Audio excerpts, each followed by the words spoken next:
আমি একটা হাদিস শরীফ আমি আপনাদেরকে শোনাই। রাসূল বলেছেন সালাতুল খামস ওয়াল জুমআতু ইলাল জুমআহ ওয়া রমাদানু ইলা রমাদান মুকাফফিরাতুল লিমা বাইনাহুন্না ইযা তানিবাতিল কাবাইর।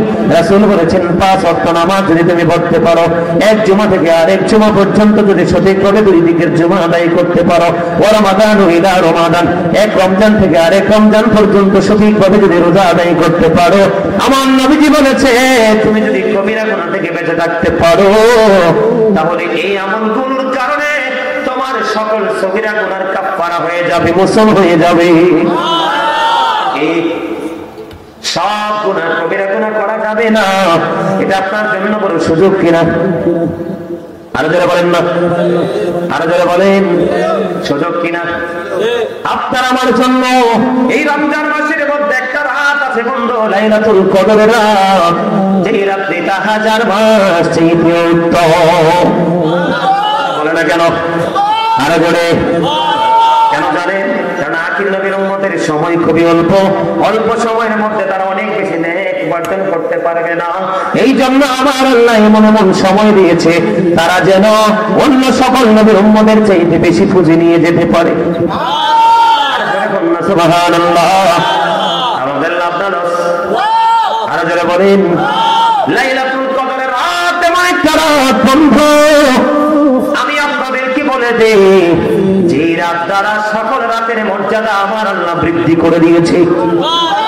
লাইলাতুল কদরের রাত দ্বারা সমস্ত রাত থেকে আমার আল্লাহ মর্যাদা করে সকল রাতের সেরা হলো লাইলাতুল কদরের রাত। ওই লাইলাতুল কদরের রাতে অসংখ্য ফেরেশতা নিয়ে জিবরাইল কি করে জমিনে নেমে আসে।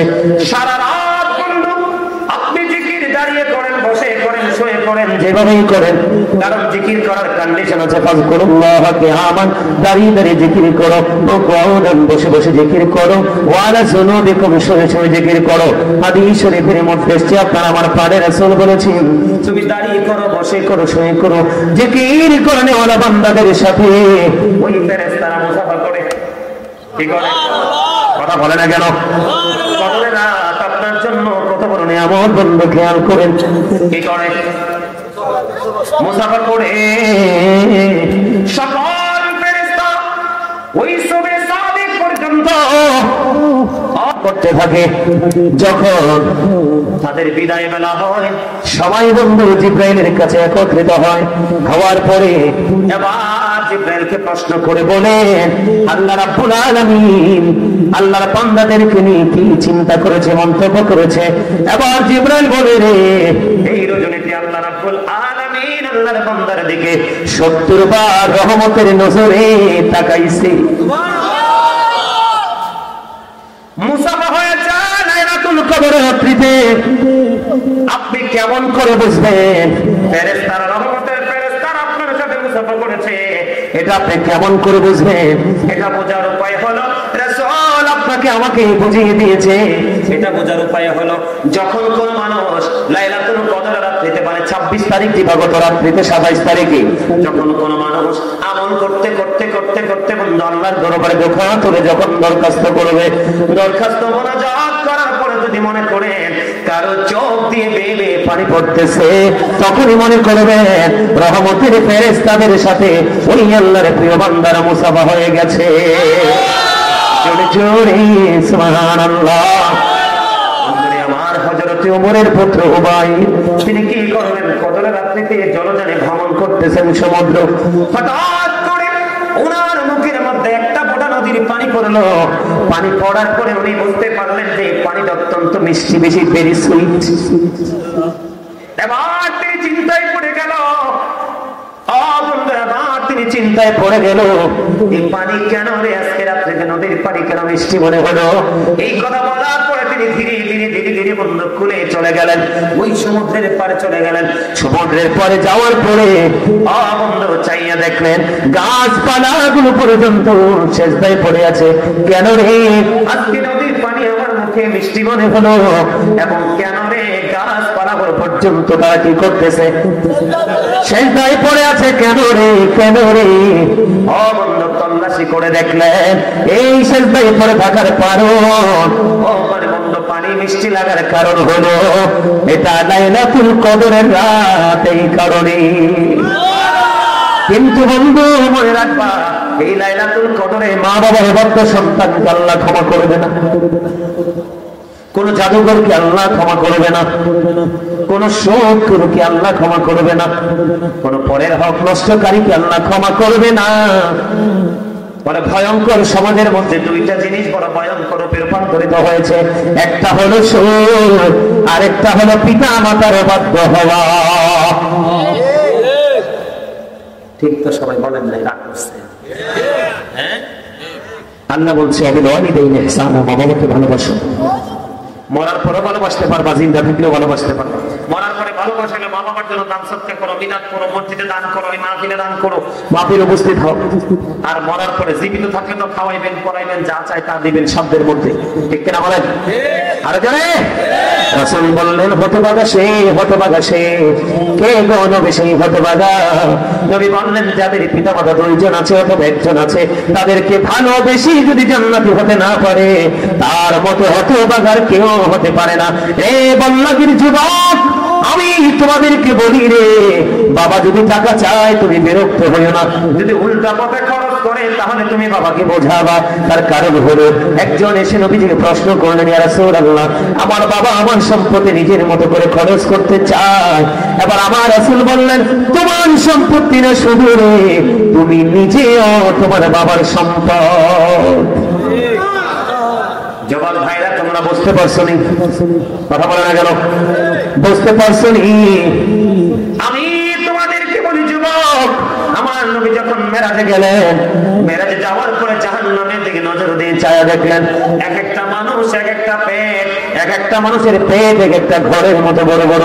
জিবরাইলকে প্রশ্ন করলেন, ভাই জিবরাইল, এই ঘরের মতো বড় বড় পেট ওরা মানুষটা কে রে জিবরাইল? এবার জিবরাইল বললেন, ইয়া রাসূলুল্লাহ, এরা হলো দুনিয়ায় আপনার নামদারি সুদখোর উম্মত। এবার আমার রাসূল বললেন, এই বড় পেটের মধ্যে আমি নবী দেখতে পাই না, শুধু সাপ আর বিচ্ছু দেখা যায়। জোরে জোরে কন্যা নাউজুবিল্লাহ। বন্ধ, সুদ যারা খায়, সুদ যারা দেয়, মধ্যে যারা সাহায্য করে, সবার সমান অপরাধ। রাসূল জানিয়ে দিলেন সুদের 69টা স্তম্ভ। বন্ধুরে আমার, যেই ব্যক্তি সুদের মাধ্যমে 1 টাকা উপার্জন করলো, সে যেন তার মায়ের সাথে 36 বার বন্ধু জিনা করলো। রাসূল বলেছেন, লা তুকবালু সালাতুম বিগাইরি তুহুর ওয়ালা সাদাকাতুম মিন গুরুর। পবিত্রতা ছাড়া ইবাদত কবুল হয় না, হালাল টাকা না হলে দানও কবুল হয় না। ঠিক। আর আপনাদেরকে আমাকে সচেতন থাকতে হবে, কি হবে না? কথা বলেন না কেন? এই ওয়াজটা একটুখানি করলাম। ও বন্ধু, রাসূল বলে দিয়েছেন এমন রোজাদার আমাদের মধ্যে অনেকেই আছে, তার দিনের বেলা শুধু সে উপাসী রইল, আর কিছু তার নসিবে জুটলো না। রাতের বেলা সে রাত্রি জাগ্রত করলো, এই রাত্রি জাগরণটাই শুধু তার নসিবে জুটলো, দিনে এবং রাতে এক্সট্রা করুন এমন তার নসিবে জুটলো না। কারণ কি? সে গালাগালি করেছে, বকাবকি করেছে, চোট খেয়েছে, পরের হক নষ্ট করেছে, সে কখনোই রোজাদার হতে পারে না। আমি আপনাদেরকে বলে দিই, কেউ যদি রমজান মাসে আপনাকে বকা দেয়, আপনি বলবেন আমি রোজাদার। কেউ যদি আপনাকে বলে, আপনাকে বকা দেয়, আপনি একটাই বলবেন আমি রোজাদার, আমি রোজাদার, আমি রোজাদার। বাকি কাজ বন্ধু আল্লাহর। ঠিক কিনা বলেন? বলেন। জানেন কি জানেন কিনা জানি না, রাসূল বলে দিয়েছে আমাদের জন্য কত বড় নিয়ামত। রাসূল বলেছেন, ইদা জাআ রমাদানু ফুতিহাত আবওয়াবুল জান্নাহ ওয়া গুল্লিকাত আবওয়াবুন নার সুফিরাতিশ শায়াতিন। আমার রাসূল বলে দিয়েছেন, যখন রমজান আগমন করে জান্নাতের দরজাগুলো খুলে দেওয়া হয়, জাহান্নামের দরজাগুলো বন্ধ করে দেওয়া হয়, শয়তানকে বন্দী করে দেওয়া হয়। কারণ আমরা বন্ধু 12 মাসে আমল করতে পারি না শুধু শয়তানের কারণে। কারণ কি? শয়তান আমাদের প্রকাশ্য শত্রু, কিন্তু প্রকৃত মুমিন যারা, তাদের সম্পর্কে আমার আল্লাহ বলেছেন, ইন্না কাইদা শাইতানি কানা দাঈফা। আমার আল্লাহ বলেছেন, শয়তান ডিসেপশন ইজ ভেরি উইক। জোরে জোরে বলুন আলহামদুলিল্লাহ। যখন রমজান আগমন করে জান্নাতের দরজা খুলে দেওয়া হয়, জাহান্নামের দরজা বন্ধ করে দেওয়া হয়, শয়তানকে বন্দী করে দেওয়া হয়। যদি আপনি সব ধরনের অপরাধ বাদ দিয়ে বন্ধু সুন্দর করে রোজাটা রাখতে পারেন, আপনার জন্য স্পেশাল নিয়ামত হলো, রাসূল বলেছেন জান্নাতের একটা গেট আছে, সেই গেটের নাম হলো বন্ধু রাইয়ান। ওই কাল হাসরের দিন রোজাদাররা রাইয়ান নামক জান্নাতের গেট দিয়ে বন্ধু প্রবেশ করবে। রোজাদাররা ঢোকার পরে গেটটা ব্লক করে দেওয়া হবে। সুবহানাল্লাহ। বেশি বেশি করে দান পড়ালে 700 কোরআন খতমের সওয়াব পাবেন, একটা মিলাদ পড়ালে রমজানের সিলায় 700 মিলাদের সওয়াব পাবেন। বন্ধু আপনাদেরকে আমি বলে দিতে চাই, রমজান মাসে তারাবি কয় রাকাত পড়বেন? সকল সাহাবায়ে কেরামের ইজমা হয়েছে, সকল সাহাবায়ে কেরামের ইজমা হয়েছে তারাবি নামাজ 20 রাকাত। কাকমোল্লা বের হবে যুগে যুগে পৃথিবীকে ধ্বংস করার জন্য, শুধু বলবে নাই নাই নাই বেদাত বেদাত বেদাত। এই বক্তব্য শুনবেন না, এই বক্তব্য শুনলে ধ্বংস হয়ে যাবেন। যারা বারবার বেদাত বলে তাদের দুই পকেট ভর্তি মাথা ভর্তি বেদাত। কথা বুঝেননি আমার? এখন বেদাত বলতে বলতে মানুষগুলোকে আমল থেকে দূরে সরিয়ে দিয়েছে। দেখবেন কাকমোল্লারা কেউ বলে 12 রাকাত, কেউ বলে 8 রাকাত। সাহাবায়ে কেরাম এত দামি, সাহাবায়ে কেরামের ঘোড়ার নিচের 3 আঙ্গুলের এক চিমটি মাটি যদি বন্ধ একটা পাল্লায় তোলা হয়, ওই কাউসে পাহাড় থেকে ধরে কিয়ামত পর্যন্ত যত আল্লাহর ওলি পৃথিবীতে সৃষ্টি হবে সকল আল্লাহর ওলিকে যদি একটা পাল্লায় তুলে দেওয়া হয়, সাহাবায়ে কেরামের ঘোড়ার নিচে 3 আঙ্গুলের এক চিমটি মাটির ওজন ভারী হয়ে যাবে। কারণ সাহাবীরা চর্মচক্ষু দ্বারা নবীকে দেখেছে, অন্তর দ্বারা নবীর প্রতি বিশ্বাস শ্রদ্ধা করেছে, নিজের জান মাল সব নবীর জন্য কুরবানি করে দিয়েছে। ওই সাহাবায়ে কেরাম যদি 20 রাকাত বন্ধ তারাবি পড়তে পারে, তাহলে আপনার আমার পড়ার দরকার আছে নাই? আরো জোরে বলেন। আহলে সুন্নাত ওয়াল জামাত নবীকে ফলো করবে সাহাবায়ে কেরামের মধ্যে, ঠিক কিনা?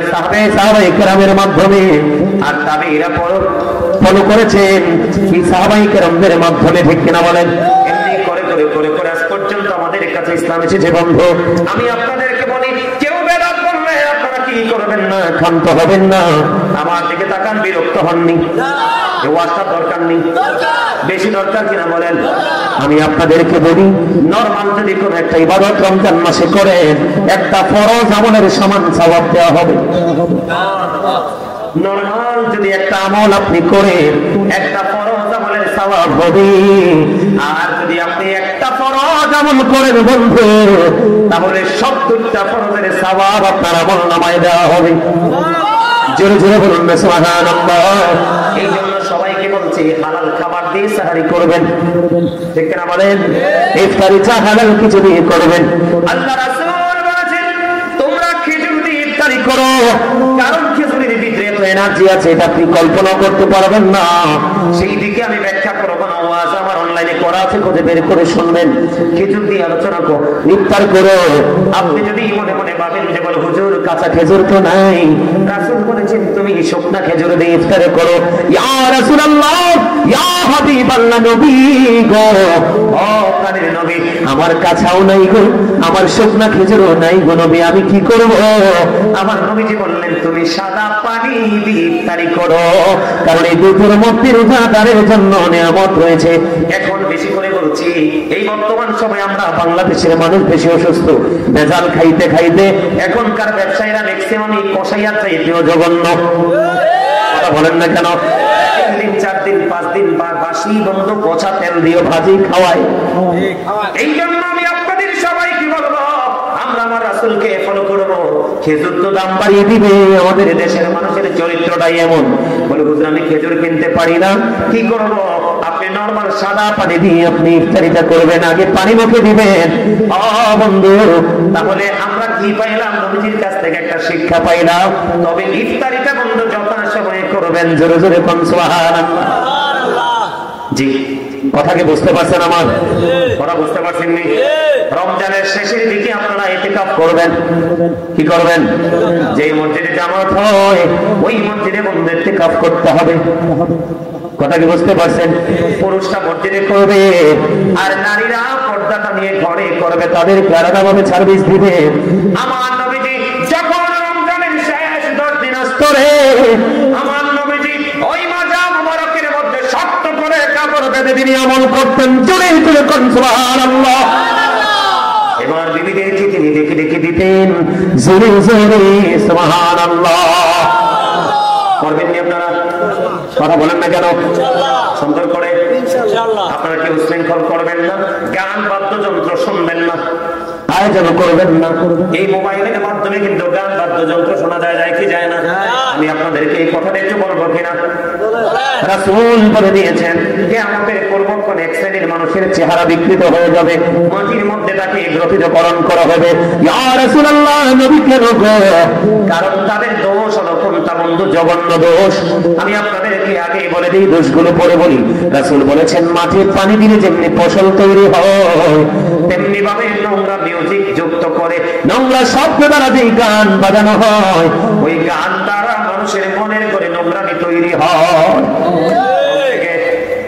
আল্লাহর প্রিয় হাবিব সরকারে মদিনা নবীজি বলেছেন গানের আসলে যাওয়া পাপী লোকের কাজ, কান দিয়ে মন দিয়ে গান শোনা ফাসিকদের কাজ। আর গান শোনার পরে যেই বলে ও ফ্যান্টাস্টিক, অনেকে বলে না, তার মানে গান শোনার পরে সে কি পাইছে? মজা পাইছে। নবীজি বললেন গান শোনার পরে যে ব্যক্তি গান থেকে মজা নয়, সে যেন কুফরি করলো। ওই যে চেহারাটা বিকৃত হয়ে যাবে, মাটির মধ্যে গ্রথিতকরণ করা হবে। এইটা কেন রে? রাসূল বলে দিয়েছে, আমার দিকে তাকান, রাসূল বলে দিয়েছে এটার কারণ হলো বন্ধু, এটার কারণ হলো অন্যরকম একটা কারণ। রাসূল বলে দিয়েছেন তারা কি করবে? রাসূলকে প্রশ্ন করা হলো, ইয়া রাসূলুল্লাহ, তারা কি তাওহীদ মানবে না? রাসূল বললেন মানবে। তারা কি রিসালাত মানবে না? রাসূল বললেন তারা মানবে। রাসূল আরো বলেছেন তারা আল্লাহ মানবে, রাসূল মানবে, আরো মানবে। কি মানবে? ওয়া ইয়াসুমুন ওয়া ইয়াহুজ্জুন ওয়া ইউসাল্লুন, তারা নামাজ পড়বে, রোজা করবে, হজ করবে, তারপরেও কি তাদের এই সাজাটা বহাল থাকবে? হ্যাঁ, তারপরেও তাদের এই সাজাটা বহাল থাকবে। তার কারণ কি? তারা মদ গাঁজার আসর বসাবে, অসৎ শব্দ দ্বারা গানের আয়োজন করবে। আমার বুঝে নাই বিরক্ত হয়ে গেছে? বিরক্ত হয়েছেন না? শেষ করে দিব? আপনারা জি বললেন না কেন? কথাটা বুঝেন আপনারা? রাসূল কি বলছেন? হাদিস শরীফ তো, আমার বানানো কথা নয়। তার মানে লোকটা আল্লাহও মানবে, রাসূলও মানবে, নামাজও মানবে, হজও মানবে, রোজাও রাখবে, সব করবে। তারপরেও কি রাসূল তার সাজাটা বহাল থাকবে? নবী বললেন না। কেন গো নবী? কারণ সে তার মহল্লায় বা কোথাও গানের আসরে বসাবে, ওই গানের আসরে মদ গাঁজা খাওয়া হবে। আছে না নাই? এই বছর অনেক জায়গায় দেখেছি এত বিরক্ত শৃঙ্খল ভাবে গান বাদ্যযন্ত্রের আয়োজন করেছে, নারী পুরুষ দেদারসে মিলেছে। আপনি নামাজ পড়ার পরে যদি বন্ধে অন্যায় গুলো ছাড়তে না পারেন, তাহলে আপনি কখনোই নামাজি হতে পারলেন না। কারণ সূরা আনকাবুতের মধ্যে আমার আল্লাহ বলেছেন, মাধ্যমে আল্লাহর কুদরতি কদমে সিজদা লাগাইয়া দিয়ে নামাজ পড়বে, ওই শীতের দিনের গাছের পাতার মতো তার জীবনের সবগুলো গুণ ঝরে পড়ে যাবে। এটাও নবীজির হাদিস, ওইটাও নবীজির হাদিস। কথা বল না কেন? পড়তে পারো, নোংরামি কখনোই তোমার কাছে প্রিয় হবে না। আর নোংরামি যদি তোমার কাছে প্রিয় হয়ে যায়, তাহলে কখনোই আমল তোমার কাছে প্রিয় হতে পারে না। ইমানদার আর মুনাফিক কখনো এক হতে পারে না। কথা বলেন না কেন? ভালো মানুষ এবং খারাপ মানুষ কখনো এক হতে পারে না। আমার কথা বুঝতে পারছে? আরে জোরে। এখন টিভি খুললে দেখা যায় অনেক নোংরামির খবর। আমরা যদি সত্যিকারের নামাজি হতাম, আল্লাহ বলা হতাম, তাহলে কি এই নোংরামির খবর আমরা পাইতাম? আমি আপনাদেরকে বলি, গতকালকে খবরের মধ্যে পাইলাম, একদিনে না জানি 2 দিনে, কয়দিনে জানি না, কি কোন টিভিতে জানি একটা খবর আসলো বন্ধু, 65টা নারীকে নাকি করেছেন, ধর্ষণ করা হয়েছে। এর মধ্যে একটা শিশু আছে 4র্থ শ্রেণীর। জোরে জোরে কন্যা নাউযুবিল্লাহ।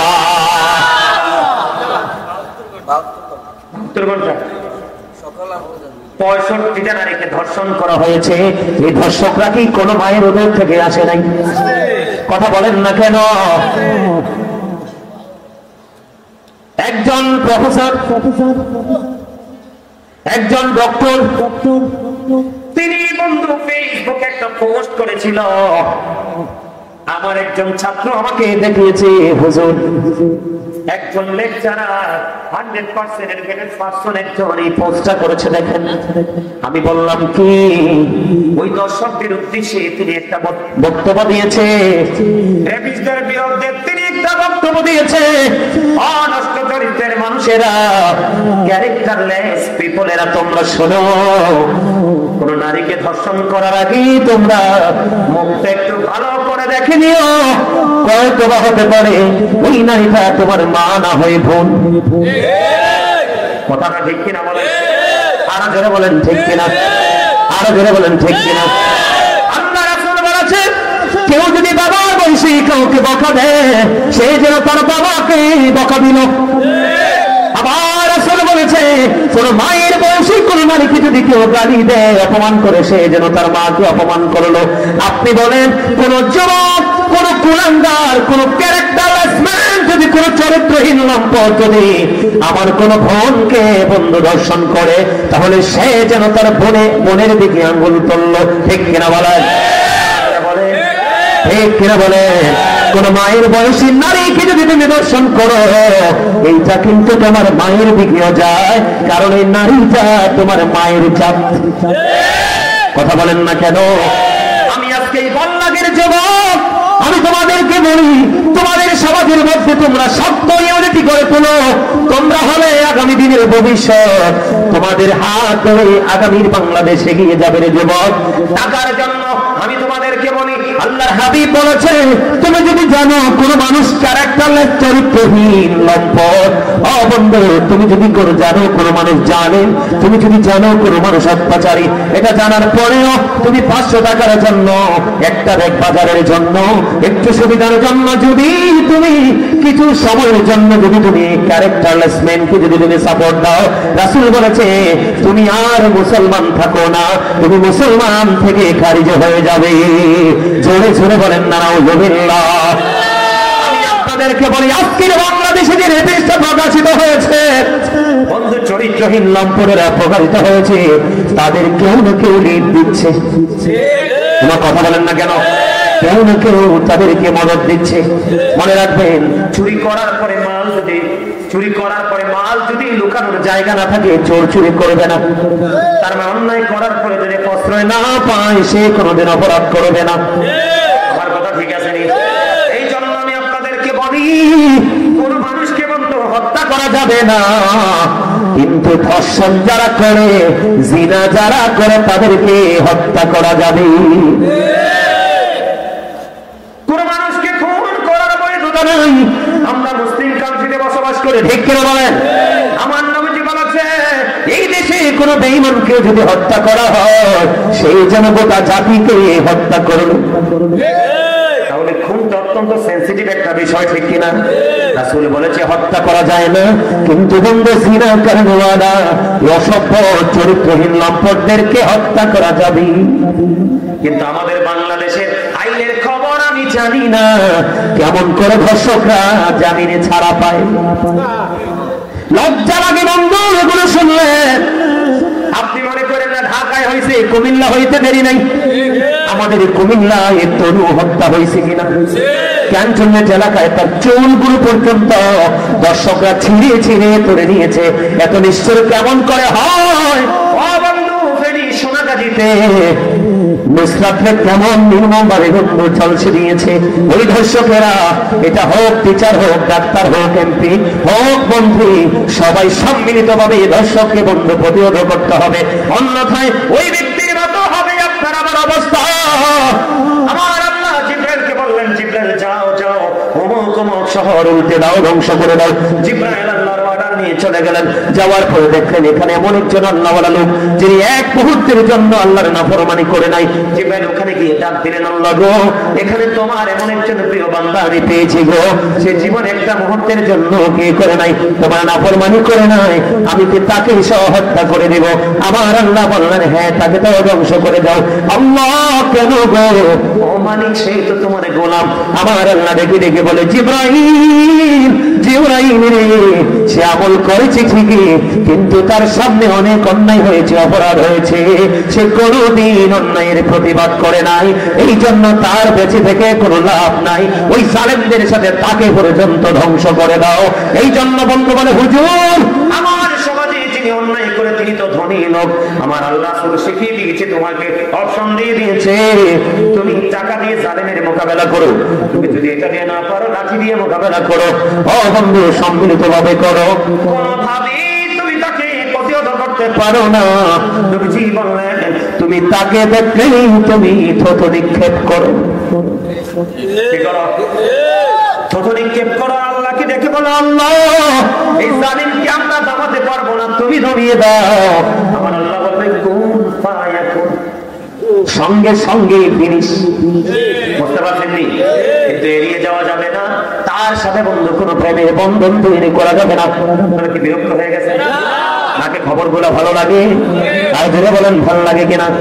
বন্ধু আমার দিকে তাকান, বাংলাদেশে দুইটা নোংরা কাজ বেশি প্রচলিত হয়, একটা হলো বন্ধু চিনা, আরেকটা হলো বলৎকার। কথা বলেন না কেন? আর জোরে বলেন না কেন? সমকামিতা আছে না নাই? কথা বলেন না কেন? লজ্জাস্থানের পিছনের দিক দিয়ে, পিছনের দিক থেকে লজ্জাস্থান যৌন চাহিদা মেটানো, এটাই বন্ধু। এটা তো ছিল লূত আলাইহিস সালামের জামানায়, এটা তো আখির নবীর জামানায় আসার কথা না। আল্লামা ইবনে হাজার আসকালানি হাসান ইবনে জাকওয়ান থেকে তিনি বর্ণনা করেছে, তোমরা ধনীদের সন্তানের সাথে মেলামেশা করিও না। কি করিও না? কথা বলে না। আপনারা কি আমার কথা বুঝেন না? আমি ছেড়ে দিচ্ছি, বিরক্ত হইন না, এখানে ছেড়ে দিচ্ছি। আমার বন্ধু তিনি বলেছেন, তোমরা ধনীদের সন্তানের সাথে ওঠা বসা মেলামেশা করিও না। ধনীদের সন্তানের সাথে তোমরা কি করিও না? কমিউনিকেশন রেখো না। কেন গো, কেন গো? ও বন্ধু, নারীরা যেমন ফিতনা, ও বন্ধু ঠিক মহিলাদের মতো ফিতনা হলো সমাজে ধনীদের সন্তান। কথা বুঝেন না কেন? কথা বুঝতেন নি? কারণ the man is rich but characterless, লোকটা ধনী কিন্তু চরিত্রহীন। বুঝে নেবেন option. The man is poor but honest, কোনটা নেবেন? লোকটা গরিব কিন্তু সৎ। Honesty is the best policy, সততাই সর্বোত্তম পন্থা। যুগে যুগে যুগে যুগে যত নবী রাসূল এসেছে, সকল নবী রাসূলের জামানায় গরিবরাই নবীদের প্রতিবেশী শ্রদ্ধা বিশ্বাসী মানে এনেছে আগে। এই জন্য আমার নবী যখন জান্নাতে যাবে রে, বিশাল একটা দল সর্বপ্রথম আমার নবীর সাথে জান্নাতে ঢুকবে। এইটা হলো পৃথিবীর গরিব মানুষের দল।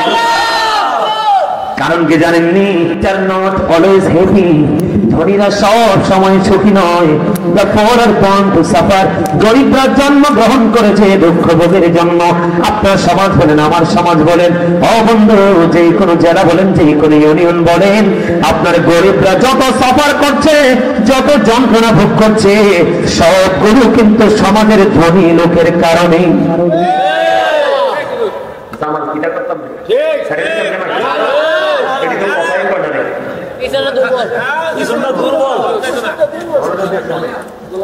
আমার কথাকে তারা বুঝে, বুঝলে আওয়াজ দেন না কেন? বলে সাফারটা কেমন করে বলেন? গরিবের বাড়ির আঙ্গিনায় বেড়া কাটা ধনীদের কাজ, গরিবের সম্পদ করে নিয়ে আসা ধনী লোকের কাজ, সুদের টাকা সমাজের মধ্যে ছড়িয়ে দেওয়া এটাও বড় লোকের কাজ। কথা বলেন না কেন? একজন এমপি হবে, একজন মন্ত্রী হবে, একজন এসপি হবে, একজন ডিসি হবে, এর মধ্যে একজন টেরর লাগবে, মানে সন্ত্রাস লাগবে। সন্ত্রাস লাগবে। এখন সন্ত্রাসীর কাজ হলো তার মন চাই শুধু জিনা করতে। আমি আপনাকে সব ধরনের সহযোগিতা করব, কিন্তু আমাকে সুযোগ করে দিবে ওই মেয়েটাকে আমি পছন্দ করি, তার সাথে আমি অবৈধ সম্পর্ক করব। এখন এমপি হওয়ার জন্য ওই করে বড় লোককে কি করলো? ডোনেশন দিয়ে দিল। গরিব তো মুখ চক্ষু লজ্জায় সমাজে বাঁচতে পারবে না, মুখটাও দেখায় না, আত্মহত্যা করে মারা যায়। ঠিক কিনা বলায়? কার কারণে? আপনি চাইয়ে দেখেন, আমার রাসূল বলেছে পৃথিবীর মুখে কেউ যদি 1 বিঘা পরিমাণ জায়গা জোর করে কারো কাছ থেকে দখল করো, তোমাকে কাল হাসরের দিন আমার আল্লাহ 7টা পৃথিবী তোমার গলায় মালা বানিয়ে ঝুলিয়ে দেওয়া হবে।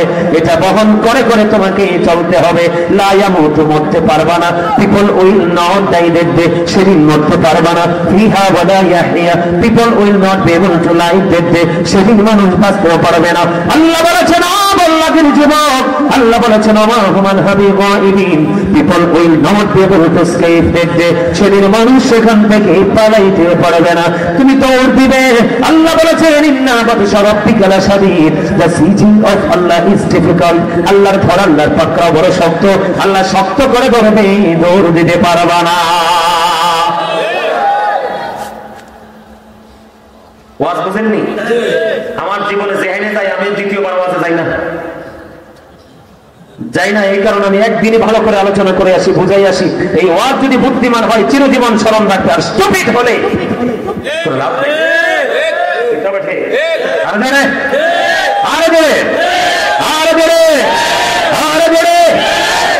পান তোলে দে মাঝি হেলা করিস না, দে দে পান তোলে দে মাঝি হেলা করিস না।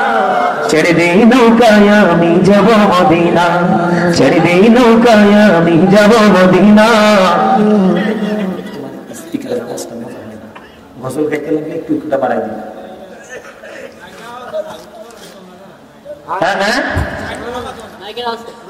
আমি তো একবার কাছে সেই জন্য বলতেছি, কারণ আমি আসার সময় আমি তো অনুভব করছি যে দূরে আওয়াজটা যায় না, এই জন্য আমি একদম কাছে থেকে ওয়াজ করে দেখেন না এইভাবে বাঁকা হইয়া।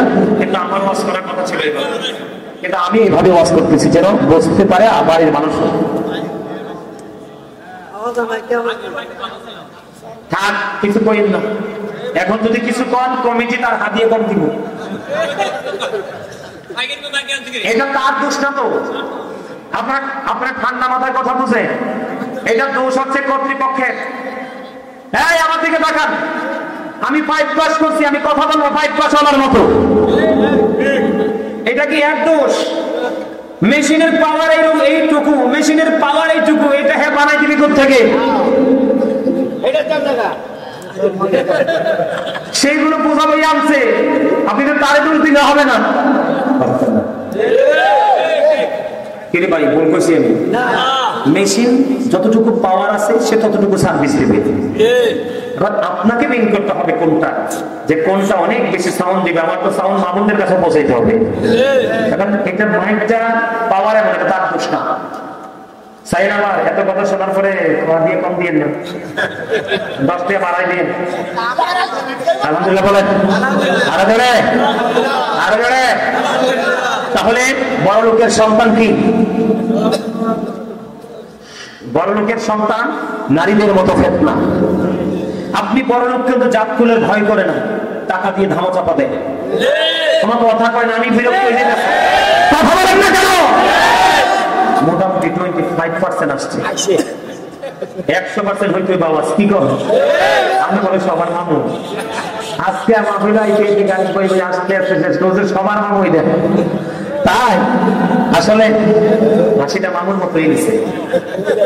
কথা বললেন না আপনারা কি? আমার কথা আবার বলছি, বিরক্ত হন। আর এগুলো তো আপনার জেনে রাখা দরকার। এগুলো না জানলে আপনি বুঝবেন কি করে? আমাকে তো আপনারা আনছেন এই বোঝানোর জন্য। আমি কিন্তু টাইম পাস করে চলে যেতে পারতাম। দেখেন 2 ঘন্টা উপরে হয়ে গেছে, তারপর আমি নামতেছি না। আমি আপনাদেরকে বুঝাইতে চাই, এই বিষয়টা একটু বুঝাই, আপনারা একটু খেয়াল করেন। তোমরা বড় লোকের সন্তানের সাথে মেলামেশা করো না।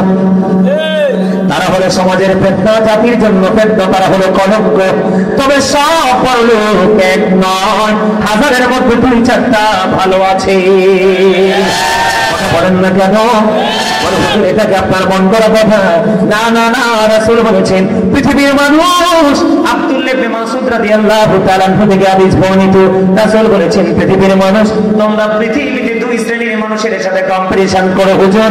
ওই মানুষগুলোকে আমার রাসূল বলেছেন, এক শ্রেণীর মানুষ হলো পৃথিবীর বুকে যে সুশিক্ষায় শিক্ষিত মানুষ আছে, যার শিক্ষার ছোঁয়া লাগবে সমাজ থেকে অন্ধকার দূর হয়ে যায়, ওই সমস্ত শিক্ষিত মানুষের সাথে কম্পারিশন করো। তোমাদের সমাজের মধ্যে অনেক অনেস্ট মেন আছে, বড় লোক ধনী লোক রিচ মেন আছে, অনেক দৌলতের মালিক, সীতার দৌলত নষ্ট কাজে ব্যয় করে না। আল্লাহর গোলামিতে নিয়োজিত, যেমন মাহফিলে, মসজিদে, মাদ্রাসায়, এতিম, রাস্তাঘাট জনগণের স্বার্থে এসে খরচ করে, ওই সমস্ত ধনী লোকের সাথে কম্পিটিশন করো।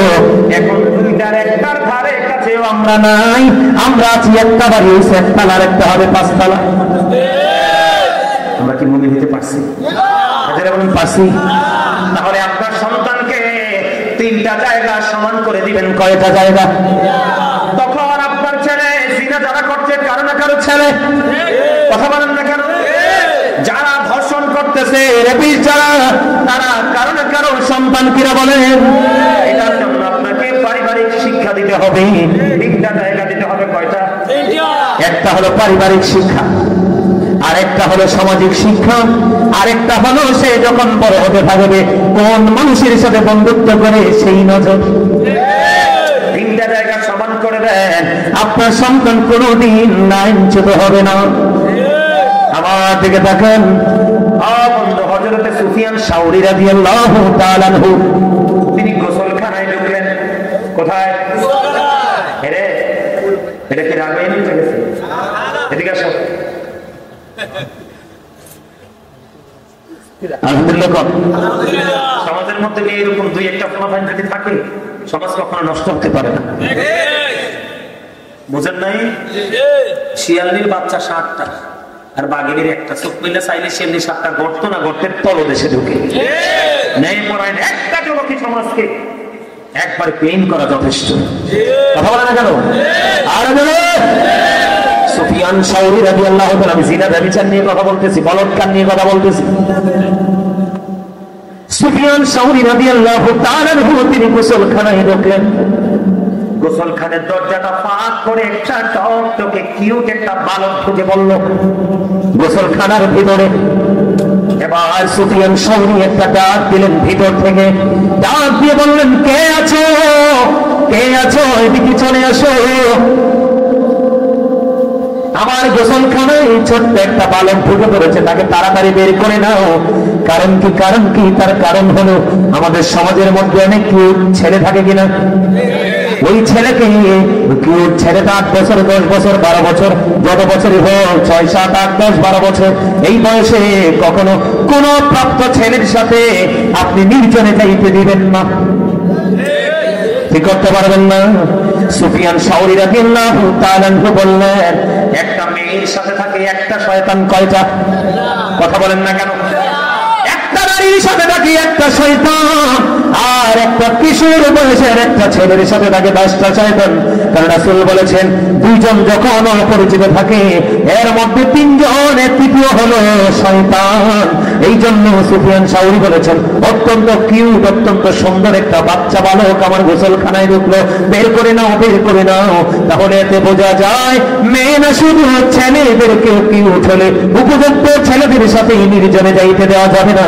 আমার রাসূল আবু সাঈদ খুদরি রাদিয়াল্লাহু তাআলা আনহু থেকে হাদিস খানা বর্ণিত, তিনি বললেন, আপনার আমার প্রাণের রাসূল বললেন, তোমরা একজন নারী আর একজন নারীর লজ্জাস্থানের দিকে তাকাইও না, একটা পুরুষ আর একটা পুরুষের লজ্জাস্থানের দিকে তাকাইও না। আমার রাসূল বলেছেন, একটা উপযুক্ত যুবক আর একটা উপযুক্ত যুবকের সাথে একই কাঁথার নিচে তোমরা ঘুমাইও না।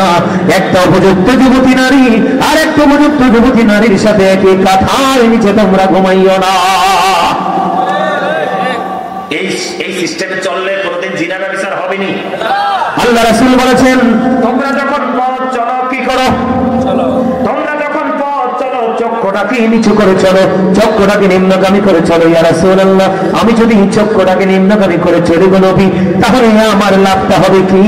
আমার নবীজি বললেন, হাদিস শরীফের মধ্যে এসেছে, তুমি যদি চক্ষুটাকে নিম্নগামী করে রাখো, জীবনভর যদি এমনি চলতে পারো, আমি নবী তোমার জান্নাতের জামিন হয়ে গেলাম। কারণ কি জানেননি? জিনাল আইনুন নজর, চোখের জিনা হলো দেখা। চোখের পাপ কি? কথা বলে না। চোখের পাপ কি? চোখের পাপ হলো দেখা। আপনি যদি চক্ষুটাকে নিচু করে রাখেন, নোংরা কোনো জিনিস চোখে পড়বে না।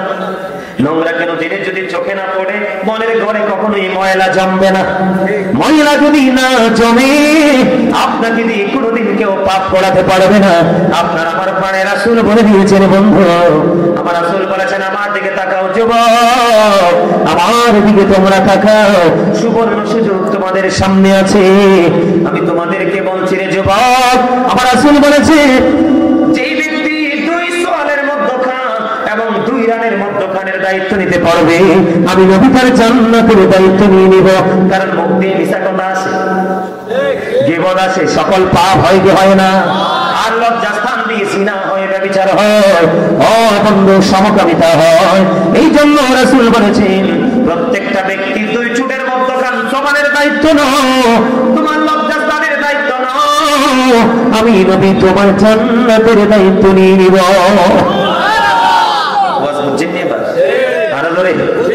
এখন আপনি মনে মনে ভাবতে পারেন, হুজুর গো জীবন ভর তো অন্যায় করে ফেলেছি গো হুজুর, এখন আমি কি করব?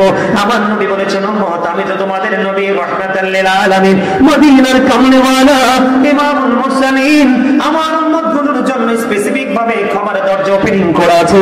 ইয়া রাসূলুল্লাহ, কেমন করে? নবীজি বললেন, তুমি আল্লাহর কাছে তওবা করো, ক্ষমা চাও, তবে তওবাটা হইতে হবে তাওবাতান নাসুহা। আমার রাসূল বলেছেন, তওবা করে আল্লাহর কাছে ক্ষমা চাও, ক্ষমা চাইতে গিয়ে যদি তোমার চোখ থেকে মাছের মাথার সমপরিমাণ একটা ফোঁটা চোখের পানি যদি বের হয়ে আসে, তোমার জন্য জাহান্নামের আগুন হারাম হয়ে যাবে, জান্নাত তোমার জন্য বরাদ্দ হয়ে যাবে। এই কন্ডিশন মানতে পারলে লাভ হবে না লস হবে? আমাদের দেশে এই রোগ আছে না, এইডস হয় কিনা হয় না? এই এইডস রোগ ওই ব্যক্তিদের হবে যারা জিনাবে বিচারের শেষে লিপ্ত হবে। নাউজুবিল্লাহ বলেন না কেন? কারণ লূত আলাইহিস সালামের জামানায় ছিল না, আখির নবীর উম্মতের জামানায় থাকার কথা না। এটার জন্য বাবা মারও দোষ আছে। বাবা কথা কয় না, বাবা মার দোষ আছে না? আপনি তো বোকা কেন? আল্লাহ রাসূল বলছে 7 বছরের বাচ্চাকে নামাজের জন্য তাগিদ দাও, 10 বছর হলে বিছানা আলাদা করে দাও। এখন 10 বছরে যদি বাচ্চার বিছানা আলাদা করতে হয়, তাহলে বোঝা যাবে এখানে কিছু একটা আছে। কথা কয় না? এখন কোন মাস্টার্স করে কোন বিয়ে করায়, ছেলে মাস্টার্স করে, ছেলেদের বিয়ে করে না। কি হয়েছে? সে একটু গ্রাজুয়েশন করতেছে, তারপরে বিয়ে করাবে। এর মধ্যে তো অনেক নারীর ইজ্জত নষ্ট করে ফেলবে। কথা বলেন না কেন? আপনি বোঝেন না কেন? আপনি তো পুরুষ। আজকে এই ধরনের ছেলেরাই তো রাস্তাঘাটে অসহায় নারীদেরকে কি করতেছে, হাইনার মতো তাদের উপর ঝাঁপিয়ে পড়তেছে। ঠিক কিনা বলেন? ছেলে উপযুক্ত হলে বিয়ে দিয়ে দিবেন। বিয়ে তো আমি তো এখনো করি, আমার পড়া তো শেষ হয় না। তবে তো বাচ্চা বড় হয়ে গেছে। কয়দিন আগে আমার বড় ভাইয়ের মেয়ে দিয়ে দিছি, জামাই চলে এসে, তার মানে আমি শ্বশুর হয়ে গেছি। তো এখনো তো পড়া বন্ধ হয় নাই। বিয়ে করলে কি পড়া আটকায় যায়? আরে বিয়ে করলে কি চাকরি পড়ে যায়? বিয়ের পরে দেখেন বরকত আরো বাড়বে যদি নিয়তটা সহি থাকে। কারণ ইন্নামাল আমালু বিন্নিয়াত। আপনি যদি বিয়ে করেন বড় লোক যাব শ্বশুর বাড়ি দেখে যৌতুকের আশায় একবারে কালো খাইবেন, কুলো খাইবেন। কথা বলেন না কেন? আরে ধরে পুরা 5টা করে বিয়ে, সময় একটারও বিয়ে দেন, চাকরি করবো, এমন বলা হয়নি। মানুষের জীবনে কি টাকা, কাপড়, ভাতি সব মানুষের বলেন না? বিশেষ করে মেয়েরা, এই নিয়ে আগের যুগের মেয়েরা 20-30 বছরে আমরা পুরো দাদি দাদিরা যা বোঝে না, এখনকার মেয়েরা 8-10 বছরে তা বোঝে। কথা বলেন না কেন? আপনি শিক্ষা অর্জন করার জন্য মেয়েকে ঘরে রাখেন না। সময় হলে ভালো পাত্র দেখে বিয়ে দিয়ে দিবেন, তবে তালটু পাল্টুর কাছে দিয়েন না।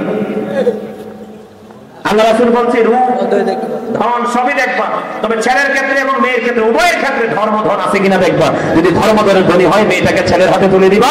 আর যদি ধর্মধনের ধনী হয়, তোমার ছেলের জন্য ধার্মিক মেয়েটা বউ করে ঘরে তুলে নিবা, যদি এটা কান কাটা বাদী দাসীও হয়। আল্লাহওয়ালা কান কাটা বাদী দাসী অনেক বেকার বেয়াদব সুন্দরী ছেলে এবং মেয়ের চাইতে। তাহলে আমার কথা কি বুঝতে পারছেন? সামনে রমজান মাস আসতেছে, সুবর্ণ সুযোগ। আমরা কি করব না, বিলম্ব করব না। আমরা সাহারি খাবো, রোজা রাখবো, ইফতার করবো, কারো বিপদ করবো না, কাউকে গালি দিব না, কাউকে বকা দিব না। আমরা নিবিড় ভাবে আমরা আমাদের আমল কি করবো, বেশি বেশি করে করবো। তবে একটা আমল বেশি করে করবো। রাসূল বলেছেন, পৃথিবীর অবস্থা যখন ইসলামের প্রতিকূলে চলে যাবে, তোমরা তোমাদের বিশেষ প্রয়োজন ছাড়া ঘর থেকে বের হইও না। অকারণে ঘর থেকে বের হয়ে সময় দিয়ে না, একটু পড়াশোনা করবেন। রাসূল বলেছেন, কেউ যদি 1 ঘন্টা বা কিছু সময় পড়াশোনার মধ্যে, দিনের শিক্ষা অর্জনের মধ্যে নিজেকে নিয়োজিত রাখে, সেজন্য সারা রাত ইবাদতের মধ্যেই রইল। কেউ যদি একদিন দিনের শিক্ষা অর্জন করার মধ্যে নিজেকে নিয়োজিত রাখে, সে 3 মাস রোজা রাখার সমান সওয়াব তার আমলনামায় ঢুকলো। সম্মানিত উপস্থিতি, আবার যদি নতুন কোথাও দেখা হয়, নতুন বিষয় নিয়ে হাজির হয়ে যাব। আলোচনা অনেক হয়ে গেছে, 2 ঘন্টার উপর আলোচনা হয়ে গেছে। সম্মানিত উপস্থিতি, আপনারা কি নবীজিকে দাঁড়িয়ে সালাম দেন? আমি নবীজিকে একটু দাঁড়িয়ে সালাম দেব। সালাম দেওয়ার পরে বসবো মুনাজাতের আগে। আজকের মাহফিলে আমাকে যিনি ইনভাইট করেছেন, প্রফেসর ইমান হোসেন, উনি আজকে আপনাদের সামনে সমাপনী বক্তব্য দিবেন। আপনারা একটু কথা শুনবেন। চলে যাবেন না থাকবেন? বলেন থাকবে? ঠিক আছে। আমার আল্লাহ আল্লাহ আল্লাহ লা ইলাহা ইল্লাল্লাহ আল্লাহ আল্লাহ আল্লাহ লা ইলাহা ইল্লাল্লাহ সশরীরে জিন্দা নবীজি সোনার মদিনায় আসুন সবাই দাঁড়াইয়া সালাম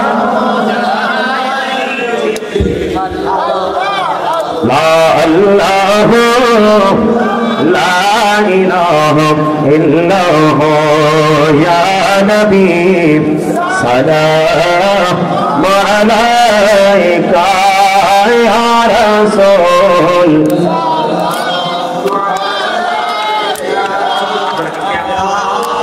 এই আপনারা কি কিয়ামের পক্ষে না?